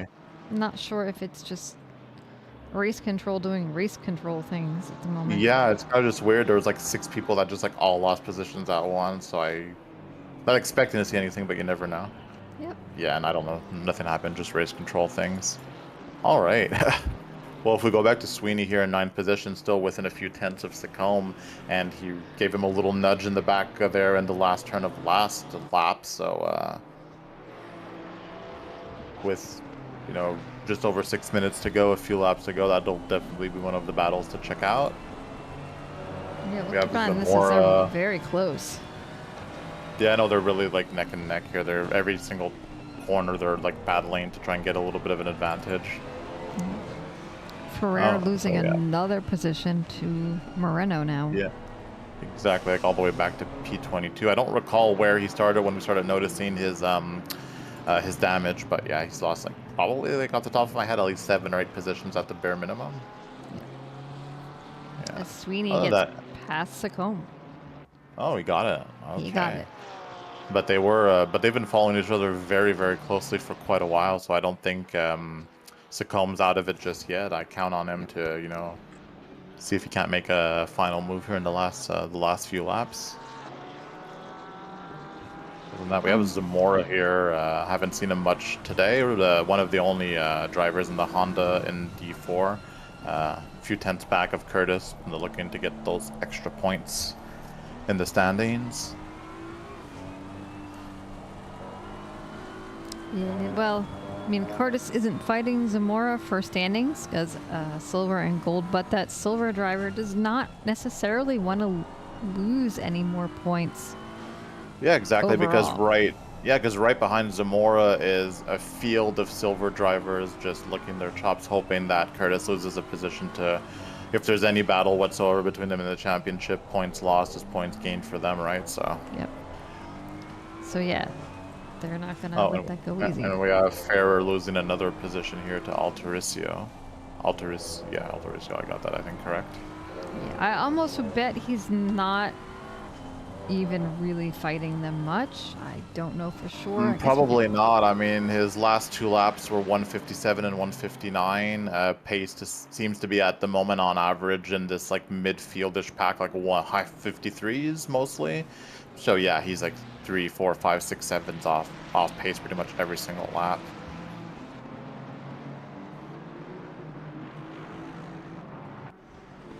And it seems like even most of our battles have spread out now. A little bit of crunching up here and there. Yeah, I mean, actually, even Sweeney with just under 4 minutes to go is actually created a 2-second gap to Sacombe and is less than 2 seconds from Galindo. So we might see a fight for 7th actually in these last few laps. As I say that, Altarisio just flies past Moreno to take that position from him. Oh, I missed that actually. Yeah, probably going to be the last position he'll be able to take because now he's over 24 seconds from the next position. So yeah. Oh, wait a minute. Cubemaster Ansem? was. Oh, wait a you minute. know, I have Ansem here that I think went out here, and Cubemaster I think was part of that as well. I'll try to get a replay going to see what if I can find what went on exactly. And we have Oh, yeah, like, Hopkins in the back. Just I think it's a self-murder slip and slide. Possible, yeah. Cube. Touch the green, and there we go. Yeah, I don't know exactly what happened with Cube. Maybe just a slight contact, because he had like a huge exit that he just flew past one of the other drivers, and then there was kind of like an awkward moment in the braking zone because he caught up so fast that I think it both kind of surprised them. Yeah. But yeah, but Cube's still at it, still within a second of Ansem. So with the closing laps, could maybe make a move on him. Better to run wide than to have an accident there. And yeah, no, It's a absolutely. good call. Yeah, quite spread out now. Just Yeah, pretty much the two people I'm looking at the moment is Mertzen in 25th, about a half a second back of Uwu, and Cube staying within a second range of Ansem. Other than that, nothing close enough to be notable for the time being. no, these guys need to I don't know, something. I kind of just poked them with a stick, like, do something. Yeah, come on, guys, let's go. As we criticized them earlier for doing too much and being side by side, now it's just, well, this is the other extreme. Yep. Probably not, Anton. I mean, I've kind of not proven myself thus far. I mean, you know, if you want... I mean, I'm a good backup to finish the race and get 25 points, but I don't know how valuable I'd be to, you know... No, I like Red Bull Ring. It's just a nice track to drive. So. Yeah, no, Anton's in the chat inquiring if he keeps me on his fantasy team or not, but yeah. I don't know. I mean, kind of a situation where he's like, believe in me that believes in you, kind of thing. We actually have Mertzen here doing a. Yeah, Mertzen actually making the move here on the inside on Uwu. Looks clean so far. Banner gets in my way.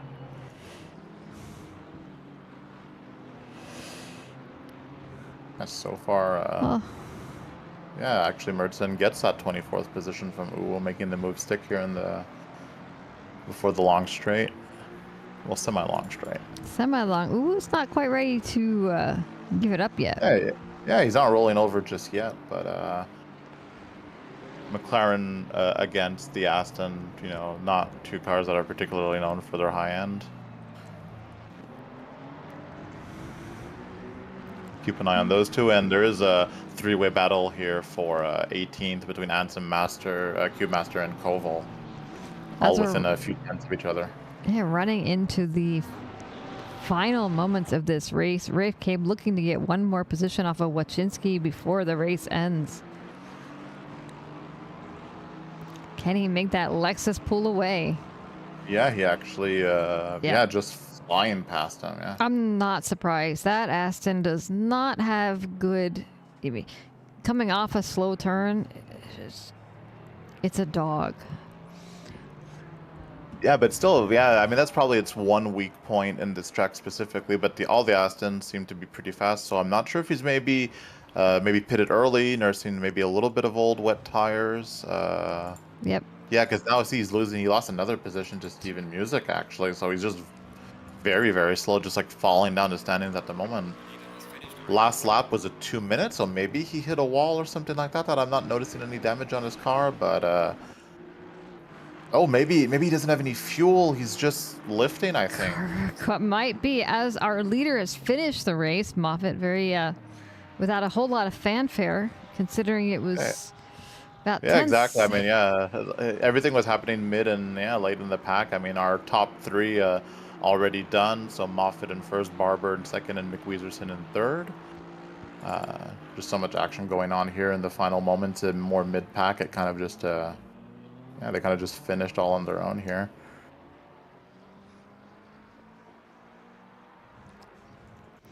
Cube Master and Ansem still kind of going at it. Cube's hoping he can get past him maybe at the last minute before this race ends. Yeah, and I think Wojcinski is like it's fuel or something like that because he's losing 2 more positions and he's literally just like limping on that straight at like 100 kph, and I think he's just praying that he'll make it to the end or something like that. I have a feeling you might be right, which is such a shame for Wojcinski. Yeah, he had a pretty decent race going on there, and but yeah, happened to the best of us. Just a few liters miscalculation. Since, as we mentioned earlier, you do need to fill up your tank and calculate it accordingly. And if you don't have enough, well, this is what happens, sadly. Yep, got always put in for an extra lap. Always. Exactly. Yeah. Will he lose this last position or will he go in? It's a race to the line. He actually does just make it slightly in front of Zamor that was coming in hot there. Yeah, so everybody finishing up their final laps here. Yep. They are.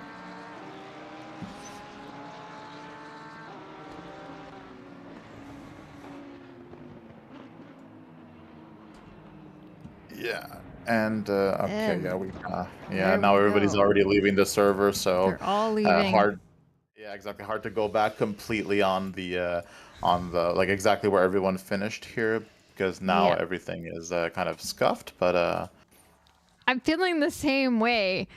I have to make a special request that everybody, especially the top finishers, could you all just sit in the server for a couple minutes till the race ends? Because I have a bad memory.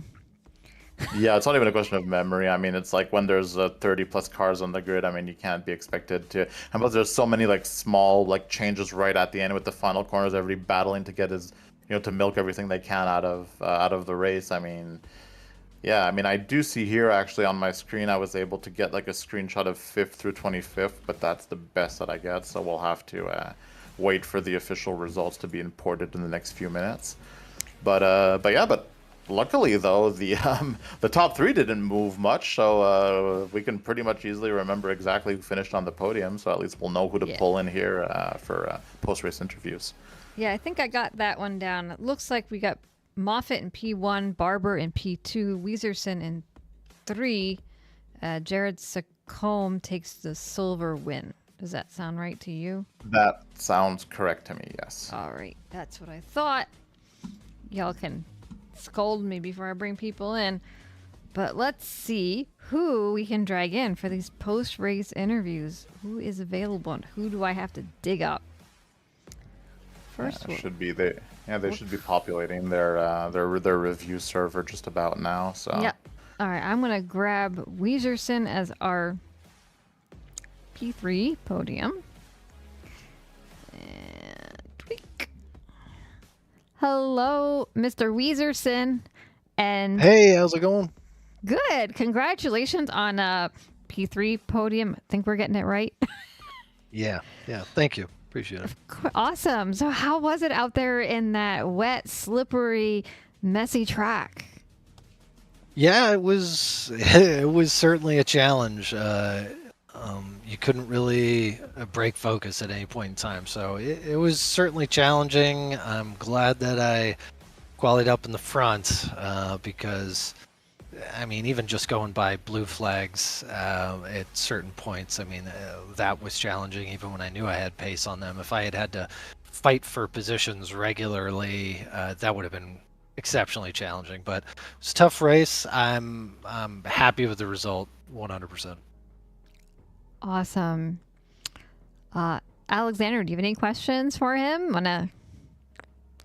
Yeah, well, I mean, I think that on our end, I think a very solid race. I think that the top 3 or top 4 drivers, you had exceptional pace for the division, because even if you had to maybe go through a few blue flags shenanigans, I'm not under the impression that the top 3, top 4 were challenged much by anyone else. I think that Barber cut through the field a little bit and went from P5 to P2, but other than that, you kind of all kept your distance and it just naturally kind of just installed yourselves. Would you say that that's correct?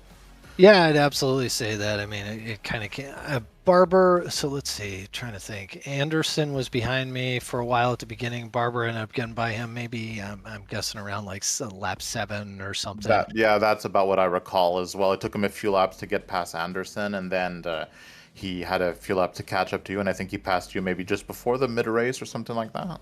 Yeah, right as he was right up on me, and I ducked into the pits. I wasn't super clean coming up to the pit line, so lost a little bit of time there.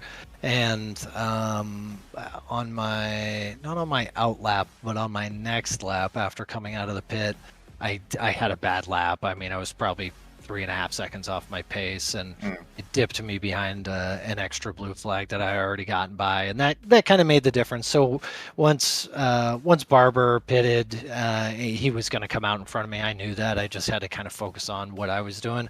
I additionally was carrying 3 track cuts in the last like 13 to 14 minutes, and I definitely had more pace that I could have pushed towards the end of the race, but that risk reward is just garbage at that point. So I was focused on just doing what I needed to do, keep it on the track, and come home with a podium. You know.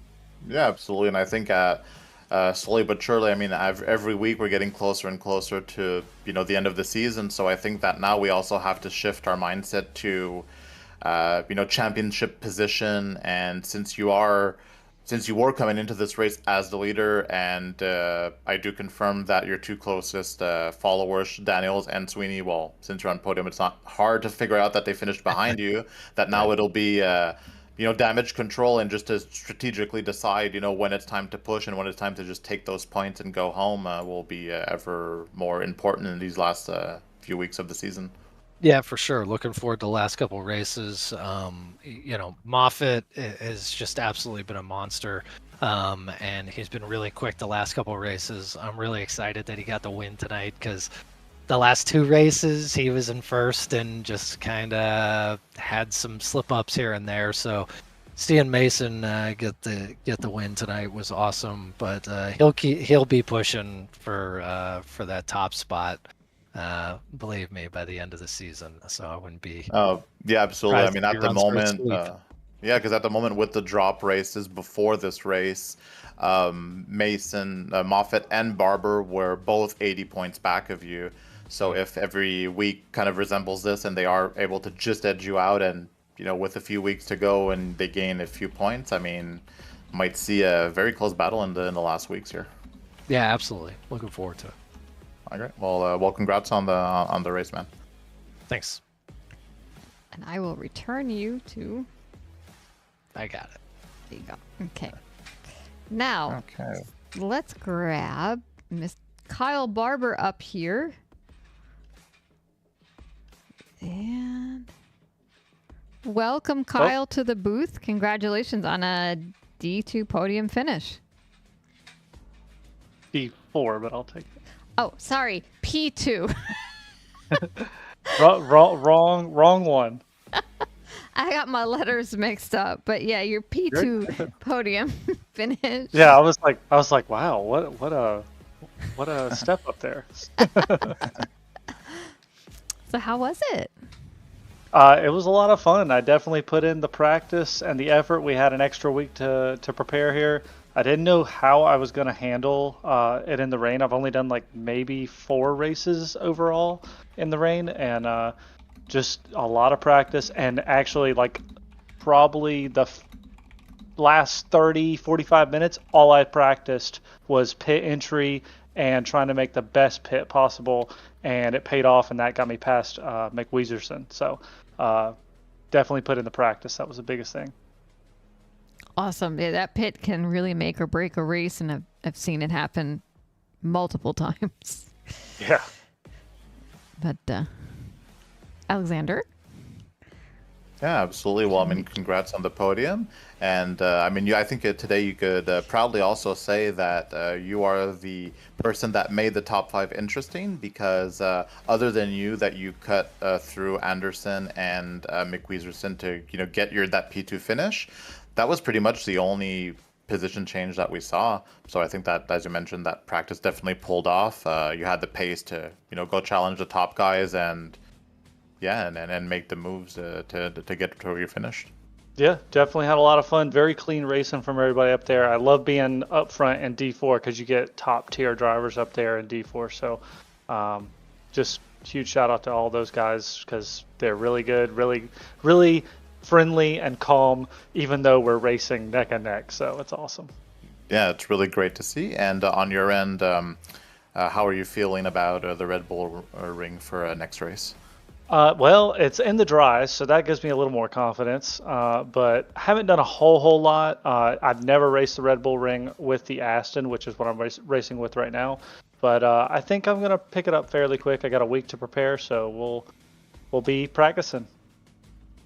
Great, glad to hear it. Well, I mean, if ever P2 is your not confident self, then we'll be excited to see what you can do in the dry next week. So congrats once again, and we'll let you get to that. I appreciate it. Yeah, and a huge shout out to all my buddies that always help me out: Adam, Seth, Anthony, and also my fiance, which lets me play this game and doesn't yell at me or get me in trouble or anything like that. So huge shout out to her as well. Shout out to the goat. Love you. All right, bye. Take care. All right. And All right. sending him back to, there we go. All right, so I almost looked for the wrong person as our silver winner. Let's see if I can find Mr. Sacombe. I don't think so. He is eluding us. Yeah, he's not in one of the channels. Unfortunate. So let's find Mr. Muffet and bring our race winner up here. Oh, hello? Hello, Mason, and congratulations. Hi, thanks. Well, you pretty much ran away with that one from the start. Yeah, I wasn't expecting that. Wheezy was quicker than me in like every session we've been in together, so it was quite a surprise. Well, how, I mean, I was going to say, how was the race? But I mean, it was pretty quiet for you. Yeah, after I got the lead on the first lap, I just decided I just was trying to keep it clean the whole lap. Didn't go off the track at all, and yeah, I mostly kept it clean except for a few slides on exits. You know, you might want to pretend that you went out a few times, or they're going to get the pitchforks out and try to send you up to D3. Yeah, that might happen soon if I'm not careful. Yeah, it's a bit too late for that this season though, but definitely they'll be eyeing you and be very interested in see what type of pace you'll have on the next qualifying stints at the beginning of next season because yeah, I mean you joined I think you had a rough few weeks in Coda and Snetterton where you were I think that you qualified pretty high, and if I'm not mistaken, on pole, and then you had some unfortunate events that didn't score you the points that you wanted. But if that would have been the case, you would be like right up there with Mick Wieserson and the other guys like fighting for like P1 in the championship at the moment. And with that win, I mean, you do get closer because yeah, you do gain a few positions on Mick Wieserson's finish there. Yeah, I almost did the same thing in Snetterton. I hit the pit limiter twice coming in. I barely got it under the speed limit for the thing. It was a scary moment for me, but it all worked out. So yeah. Yeah, I see in the in this YouTube chat that the pitchforks and the torches are well, the torch is being lit by our beloved Panzo here. So he's got an Panzo admin ticket in. Yeah. It's already in, yeah. It's already you've already been spotted and flagged down. So, so enjoy your last moments in D4. Yeah, that's a warning you're getting. But congratulations on a fantastic run, race here, and on the win. I know your P2 finisher was very happy that you got this one after your unfortunate start to the season. Yeah. Anyone you want to give a shout out to? Well, first of all, like I always do, thanks to my parents for supporting me and my dad letting me use the sim. And second of all, shout out to SRA and everybody in D4 having a great race. Mostly keeping it clean, and especially to McQueederson, who I am looking forward to having a nice championship fight with. Awesome. So your dad is sim racing. Is he in SRA? He is. He decided to take a break for the season and work on his racecraft. Okay, wait. Which one's your dad? We have a couple father-sons in here, so... He is R. Moffat in Discord. Ryan Moffat. Oh, okay. So now I know who to mentally pair you up with next time I see like some of these, because it's fun that, you know, SRA actually has been quite a family group also, with several brothers, fathers, sons, couples, all enjoying this pastime, hobby, sport. And the question must be asked, who's faster right now? I'm gonna have to say me for now, but I think that if he grinds the game, then he will overtake me soon. So yeah. Okay, well, looking forward to potentially seeing some father-son battles in the future. If ever you get both like your own rig and you could battle together, would be hopefully something. To hopefully see. in the future. Yeah. Great. Well, congrats again, and good luck preparing for Red Bull Ring next week. Yeah, thank you, everybody. You're welcome. Thank you, and again, congratulations, and have a great night. Yep. Oh, I think that rounds up our stream for this evening. I will pull up our calendar. So, next week, the same place and the same time, D4 will appear and race at Red Bull Ring. If anybody's interested in it, D2 and D6 also raced this evening, and both of those streams will be posted, I believe, on YouTube for anyone's viewing pleasure who might have missed it because they were busy watching our D4 stream.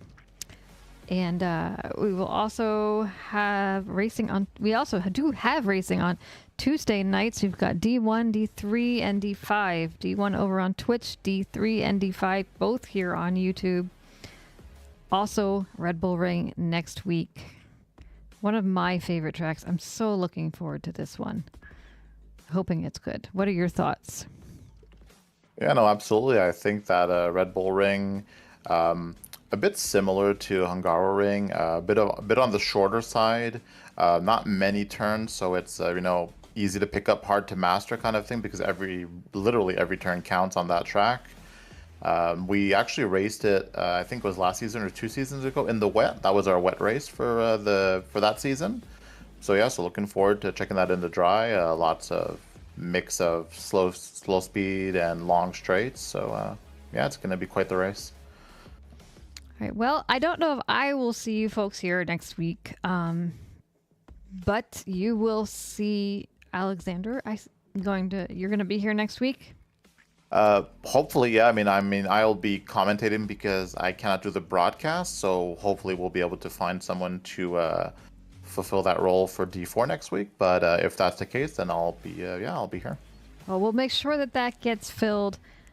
Thank you all for joining us this evening. Looking forward to seeing you next week at a sunny Red Bull Ring. Have a great night.